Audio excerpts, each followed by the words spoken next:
to start with, just say your full name. My full name is Lisa Marilla Pena. Okay. And what is the name of your business? Urban Hikes, Kansas City. Okay. If you were to give us a commercial for Urban Hikes, tell me what it is in a nutshell. Like, Okay. what is it? Yeah, in a nutshell, what we do in Urban Heights, Kansas City is we take groups of people around Kansas City to see really cool things. We see art, and we talk about the history, and we take them to places that most people, even from Kansas City, don't know about. A hike normally lasts about 3 hours, and it's about 4 to 5 miles, but we have shorter hikes as well. Where did you come up with this idea? I actually heard about this idea from a podcast. Huh. The podcast is called Side Hustle Nation, and they highlighted somebody named Alex Kinnan, who has her own urban hiking business in San Francisco. I heard her on the podcast, and I was so inspired. I thought, this is something I can do in Kansas City. I love hiking. I love backpacking. And Kansas City is such a cool city. We have hills, we have woods, we have small businesses, we have art and history. I can have an urban hiking business too.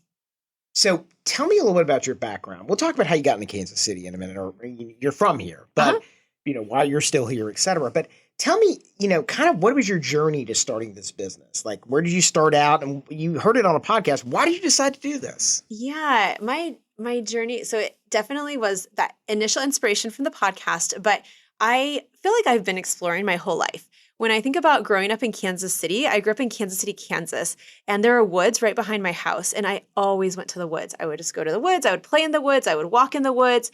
And if my friends came over, I would take them to the woods. It was one of the favorite things to do. And I didn't know that that was hiking. No one even took me hiking as a child. I started doing that as a young kid. And then when I was in high school and college, I really had this idea of exploration, but it was more international exploring. And I went into Peace Corps after college, and being in Peace Corps just put me in front of all different situations. And I felt like it prepared me for almost anything in my life. Later, I was in the nonprofit world when I came back to Kansas City, because working in Peace Corps and working with these important social issues, I came back to Kansas City and I felt like it was so important to do that. And that's when I worked in the nonprofit world. And that was when I got the idea to do urban hiking. I was working full-time at Girl Scouts, and I loved Girl Scouts. And I was actually the person who represented Girl Scouts with the Hispanic community. And I looked for bilingual, or not bilingual, but Spanish-speaking moms who wanted to be troop leaders. But at the same time, I was like, I could have a side hustle. There could be something else I could do on the side. And that's how it all originated. You mentioned the Girl Scouts in particular. Was that a big deal for you growing up? Were you involved with the Scouts at all? I actually wasn't involved in Girl Scouts when I was growing up. I almost feel like I was, because I worked there for 5 years as an adult. So I really understand the programs and I see how valuable they are. But I wasn't. I think where I grew up in Kansas City, Kansas, I don't really remember knowing any girls in Girl Scouts, actually. Huh. It's kind of interesting. You had an international bent. Where did you go internationally, et cetera, when you were in the Peace Corps, et cetera? I went to the Dominican Republic. And then I lived a total of 5 years there. Normally, the Peace Corps time is just 2 years. I really liked it, so I stayed for a third year in Peace Corps. And then I lived there at a different time in my life for 2 more years. What brought you back to Kansas City? I think I came back to Kansas City because it's always been my home, and my family was here. That was the main reason why I came to Kansas City. I think that if my family wasn't in Kansas City, then maybe I would have gone somewhere else. But because my family was here, that really brought me back. What have you seen? So you grew up here, okay? Where'd you go to high school? I went to Sumner Academy. Okay, so see, you grew up here. You went to high school here. How have you seen Kansas City change since you were a child? Kansas City has changed so much. I remember when I was little, I always noticed downtown, but I never really went there. My dad worked in downtown, but it wasn't a place that, my family would take us to go. And now there are so many places that in downtown for families to go to. For example, Union Station, Liberty Memorial have changed so much since my childhood.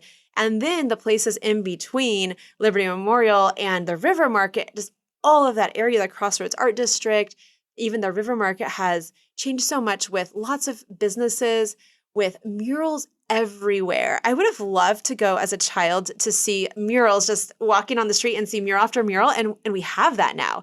And families come out to see it. And I think about the local businesses as well, how downtown is filled with local businesses, and Kansas City in general is filled with local businesses. However, when I was younger, what I remember were just more the big box companies. So now, what ways are you contributing to make Kansas City a better place to kind of live, play, and work? Well, my team and I show off Kansas City, and I feel like we bring mainly Kansas Cityans on our urban hikes. You would think it might be tourist, but the majority of the people who come on our urban hikes are from Kansas City, and we're showing people what is here. Often still people won't go to areas if they aren't comfortable going there, or don't know how to get there, or don't know how to walk around. And we solve that for them. We say, meet us at this point, and then we're walking around for 3 hours, and then they're able to come back and enjoy those places on their own. Is there something, not to give away too much, Yeah. but on your hikes, is there something that like Kansas Cityans say, oh my gosh, wow, I can't believe that's here. I had no idea. I've lived here my entire life and I have no idea that's here. Is there something in particular you'd say, man, this is really cool. You should check this out? Definitely. And that's one of the most fulfilling things that people say to us on our urban hikes that just fills me up, and we hear it all the time. Observation Park is a park that is really high up in the west side, and it has a really nice view of downtown that most people haven't seen. Almost everyone I take up there says exactly that. Wow, I didn't know that was here. Caw Point Park is at the confluence of the Kansas and the Missouri River. That place is almost magical. It's surrounded by this industrial area, but you get to the park and there are native flowers that are planted there. There's a trail. You actually see the two rivers converging, and you can tell that they're converging. They look different. And you see the Kansas City, Missouri skyline. We take people there. We have a regular Caw Point urban hike, and most of those folks who go haven't ever been there before.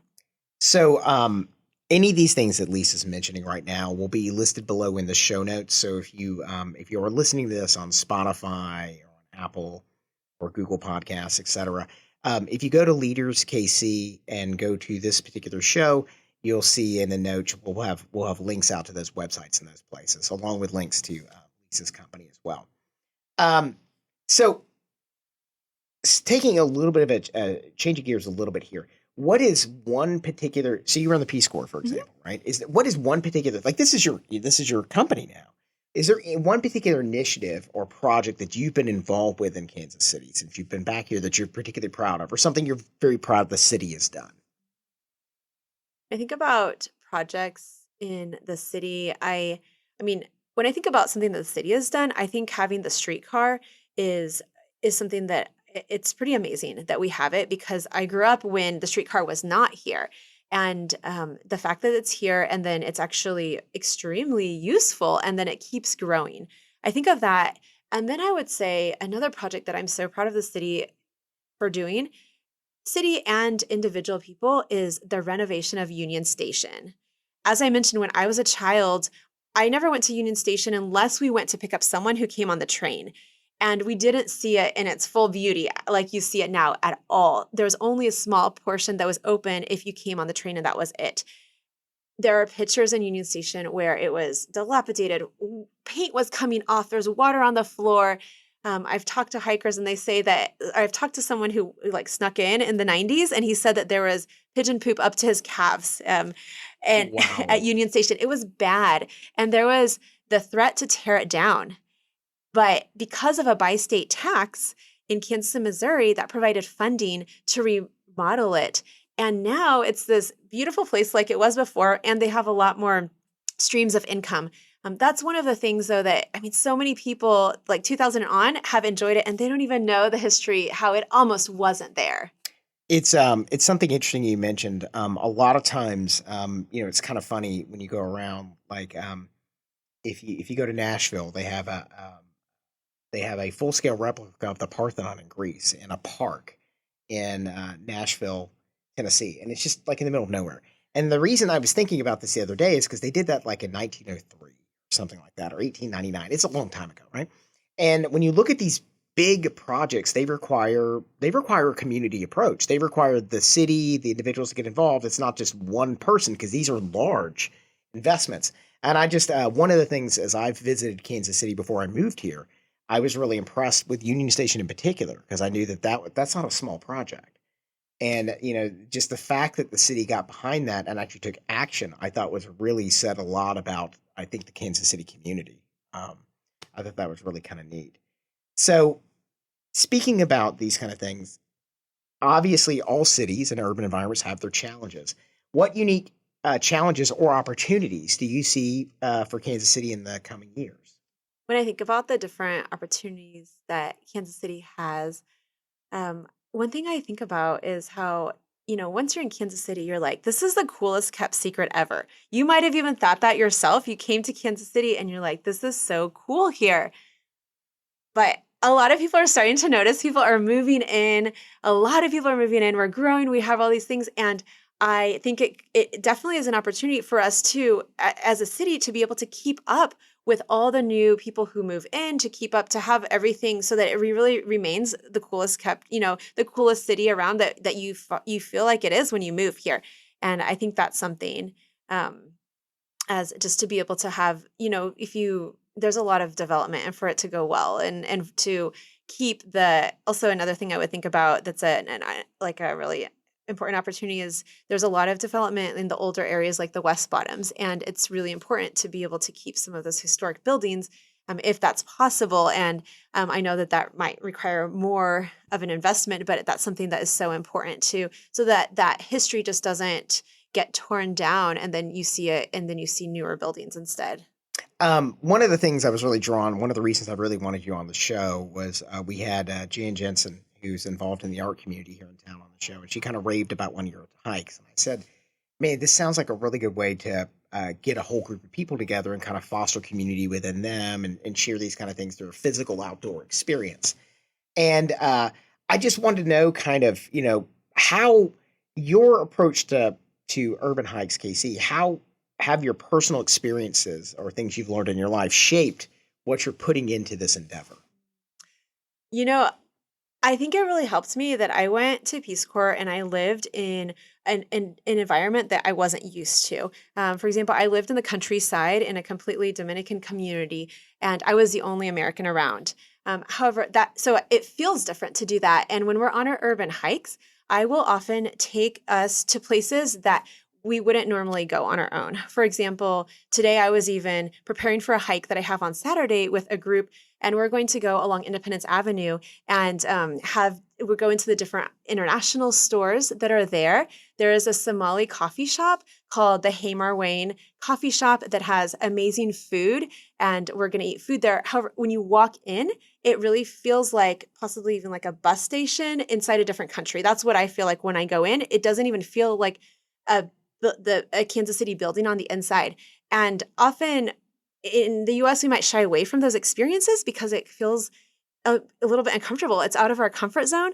But I really like to take groups just a little bit out of their comfort zone so that they can experience something new and then come back on their own because they know, well, I was out of my comfort zone, but look, it was a great experience. That coffee shop in particular, I'd like to do a shout out to them on the show. What's the name of the shop again? It's called the Hamar Weyne Coffee Shop, and it's in a shopping center called Soma Retail, SOMA. Okay. It is on Independence Avenue. Okay. See, that's one thing I wanted to know about. Like, we saw there was an Ethiopian food place the other day, and we were like, dude, I would love. Yeah. And so a lot of these things, who was it who said that travel is fatal to racism and all these other things? Maybe Mark Twain said that.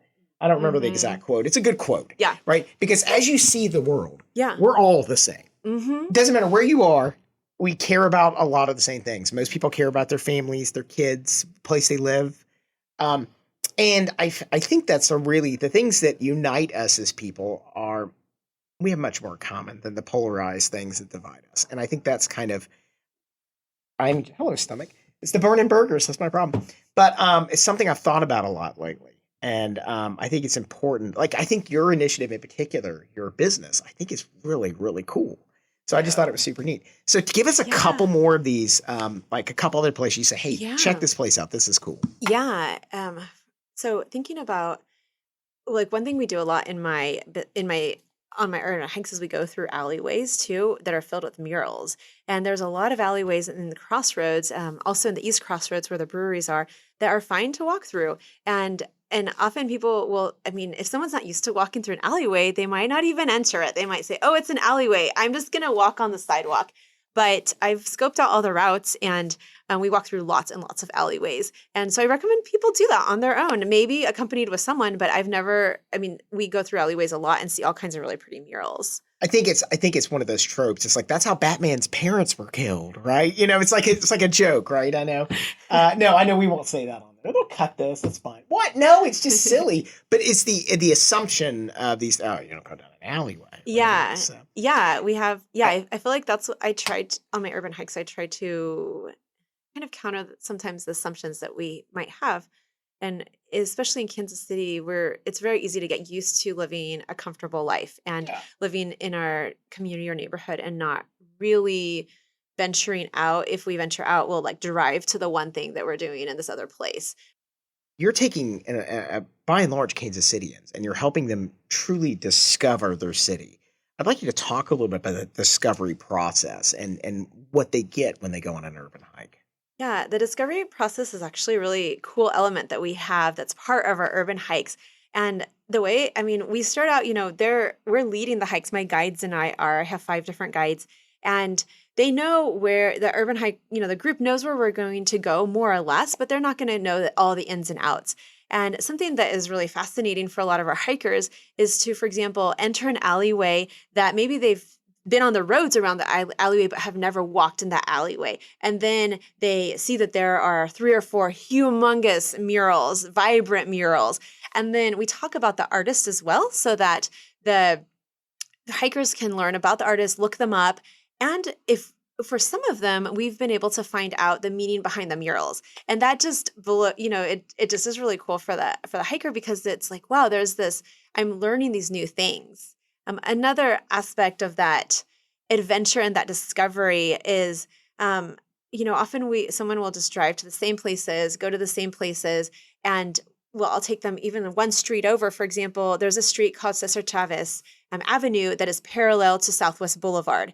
Everyone in Kansas City knows Southwest Boulevard, but many people haven't walked on Cesar Chavez Avenue.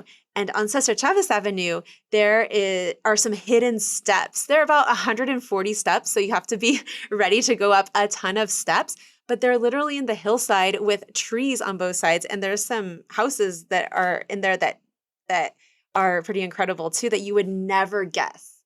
And I get that response from our hikers. Well, this is so cool. It didn't even feel like Kansas City. If somebody wants to get involved, et cetera, in Kansas City and make it, really help kind of elevate the city, et cetera, what is one actionable piece of advice you would like to share with them? First of all, to make Kansas City accessible, we have free buses. And last year I started to take the bus. I don't always take it, but I found that I'm able to take the bus into downtown and it's pretty much a straight shot. I'm also able to take the bus pretty easily to the airport. And that is something that I think many Kansas Cityans don't ever do is take the bus. So I think that is a way to make it more accessible in a way that you're actually on the ground and out of our cars.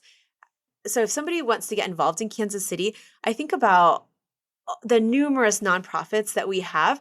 There is a nonprofit for almost any vision or mission that somebody has.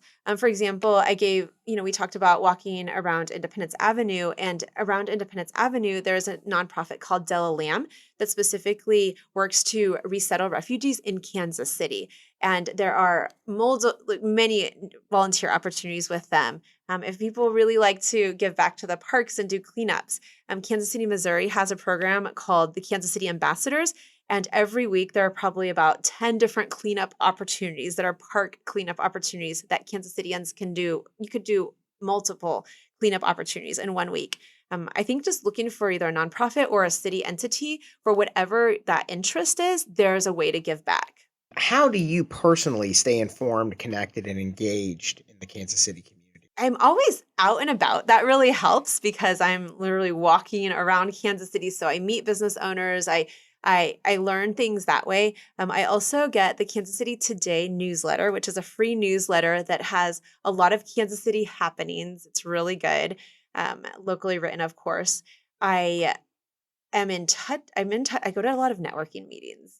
That has really been helpful just for me as a business owner. And then I'm able to learn about, what's going on in Kansas City, and I meet people that way and I stay connected. I would say those are probably the ways, in addition to, I mean, like I said before, I'm always out and about.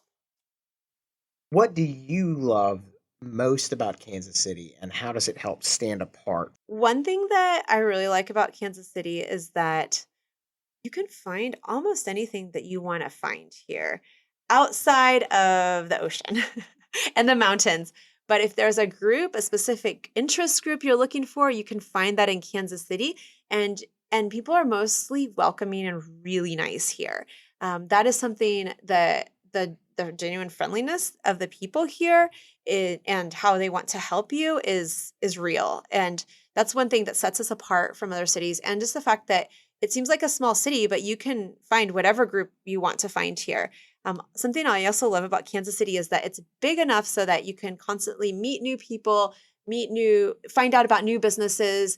But then at the same time, once you get into a specific group, like a young professional group or a specific group around something, you will run into the same people, and that's a neat thing. I have to ask, the best barbecue in Kansas City. What is it, and where is it? My opinion is that the best barbecue is Joe's KC, and it is in a gas station. What should you get there if you go to Joe's? I always get the ribs. Get the ribs. Yes, or the Z-Man sandwich. The Either Z- one. The Z-Man. What is the So Z-Man the sandwich? Z-Man is a delicious sandwich that has either brisket, or you can get a vegetarian one that has a smoked portobello mushroom, and it has an onion ring on it. And then you can get it with cheese, and then of course you put your barbecue sauce on it. It's heavenly. Are there any local leaders or influencers in Kansas City that inspire you? If so, who are they, and why do they inspire you? Yeah, I meet a lot of local leaders in Kansas City through my networking meetings, through my urban hikes. We go to a lot of businesses. One business family, one business that really inspires me is Café Corazon. And Café Corazon is owned by a family. It's a husband, wife, and their daughter. And they have brought Latin infused coffee to Kansas City. They sell things that you can't find in other places like yerba mate, which is a really common South American drink, but you can't find it anywhere else in the Midwest. Um, they at the same time have they started their business around the same time I started Urban Hikes Kansas City about 4 years ago, and I've seen them grow. And at the same time, we'll work together. We stop sometimes on our coffee urban hike there, but they're very giving and very supportive of just the community. They want everyone to come into their coffee shop. And their products are really different than anywhere else. Where are they located? They're located on Southwest Boulevard in Baltimore, and they also have a Westport location. Very cool. What do you see as the future of Kansas City, and what role do you hope to play in that future? I definitely see Kansas City growing a lot. As I mentioned, a lot of people are moving here, which is exciting, and I see that we have a lot of new developments as well, and I I I think Kansas City is just going to continue to become an even more vibrant city, and I hope that my business can continue to show it off through our urban hikes, with hikers on the weekends, with corporate groups, with whoever wants to learn about the city. We show it off, and as it grows, we'll be showing off those new things. That's what I hope to do. Are there any other local events or organizations or places that you just think people should know about? Yes. So thinking about local events that I think everyone should know about, one of them is the Third Fridays Art Walk. That is in Kansas City, Kansas. It's in the Strawberry Hill area, and it's this festival. They close off 6th Street, and all kinds of artists come, local vendors come, and it's a really cool atmosphere. It's really fun. You can get food, you can hear live music. We always have an urban hike that goes from there. There's art everywhere. You can buy art, you can sell art. It is such a cool event. It's similar to the Crossroads First Fridays, but on a smaller scale and in Kansas City, Kansas.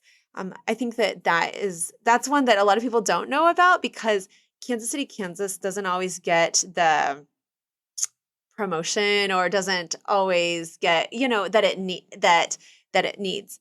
And so a lot of people don't know about, but if you go to that festival, it's super cool.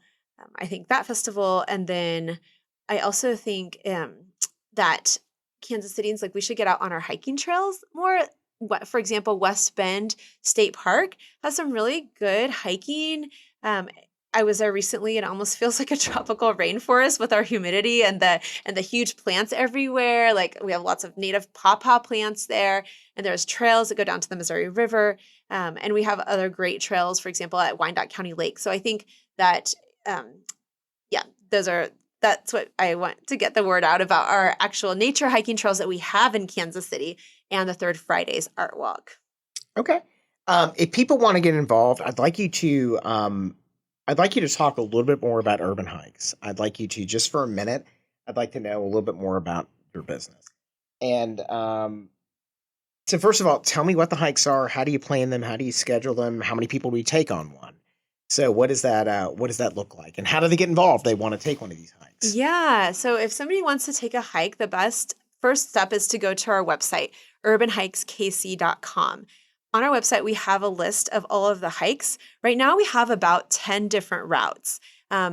We often, though, have 2 to 3 routes on a Saturday that's open for the public. We usually have a Friday night hike, and we sometimes have some Sunday hikes. So we have a calendar that someone can look through to see what are the upcoming hikes that we have for that weekend or for whenever they want to come out. We also do a whole lot of urban hikes for private groups, like corporate groups, or maybe someone that has a birthday party. We've had surprise hikes for someone who is having a birthday and it was a surprise for them. Bachelorette parties. We do it for any group that wants to have an urban hike, and all they need to do is just reach out to us and then we can plan it. It's usually a version of a hike that we already have, but we can customize it for them. We have about 12 to 15 people on our hikes. For example, if someone comes on a weekend, we usually cap it at 12 to 15. We do kids hikes too sometimes, like Girl Scouts, and we sometimes have more because of having a troop. So really people just reach out to us. And we have a monthly newsletter on my website. There's a button that somebody can click if they would like to sign up for our monthly newsletter. Are there any particular new hikes that you have coming up that you want to tease maybe? I don't know. Is there anything new you're working on? Yeah, well, recently I did a progressive dinner urban hike, and that's the one that Jan Jensen was on. And I am considering doing that again, where we go to a couple different restaurants. That it's different because we're not doing as much exercise as before. We're still walking and still seeing cool things, and we actually stop to eat some things at different places. That's something that is in the works. I also have been in touch with Waldo, an association, like the Waldo Business Association. They reached out to me to have an urban hike, and that's something that would be probably for fall of 2024. But we're working on that, so that's something just to keep an eye out for that. What I've found is that the opportunities for hikes are endless. There's so many good ideas, and it's just the time to be able to develop them all. Well, with that, is there anything else you'd like to tell our listeners? Yeah, well, I don't know if we can add one more thing that I want people to know about. Sure. Okay. So when I think about what I would like people to know about, there is a trail called the Riverfront Heritage Trail, and it is a 15-mile urban trail that goes from Kansas City, Kansas to Kansas City, Missouri. It weaves through a lot of neighborhoods. So if someone wanted to do the whole trail at one time, it's important to actually look at a map to do it. But it's peppered with all this cool artwork, and it covers 2 states. It's a really good route for a biking route if somebody wanted to bike it. So that's something I want to get the word out about that. It's a trail that we have, an urban trail that we have. Unrelated, but might be. Oh, go ahead. You got something else. Well, You got that something else? going back to my urban hikes and describe that. We also have a bike ride. So it is along the Lewis and Clark monuments, and we do that about once a month. Wow, that is ridiculous. Because I was about to ask, the most famous trail going through Kansas City is the Lewis and Clark Historical Trail. And I was about to ask, do you have anything that's involved with that somehow? Oh, my. That do you is want to ask really the question funny. and then I'll Yeah, answer? no, I was going to ask. I was like, well, the most famous trail going through Kansas City is the Lewis and Clark Historical Trail. Do you have anything that's related to that at all? I don't believe you're asking about that, because we actually do. We have a bike ride, and it's called the Lewis and Clark Bike Ride. We start at Cobb Point, where Lewis and Clark spent 3 days, and we talk a lot about the history there. And then we ride into Missouri and go to Case Park, and we go to along the riverfront, Heritage Trail along the Berkeley riverfront. So we talk all about the history of Lewis and Clark and their travels, and we do that with our bike ride. No, that's very, very cool. Well, Lisa, I want to thank you. I can't thank you enough for being on the show today. This was really a lot of fun. And I was really excited to learn more about urban hikes because we'd like to book one of those very shortly. Thank you. It's been really fun talking to you, and I definitely hope you come out soon for an urban hike. Absolutely. Thank you for listening to the KC Leaders Podcast. Please remember to like, share, subscribe, and leave a review wherever you listen. For more information about this podcast, you can visit kcleaderspodcast.com. And don't forget to check out our other great podcasts like The Buck Stops Here, streaming now on all major platforms and at thebuckstopsherepodcast.com.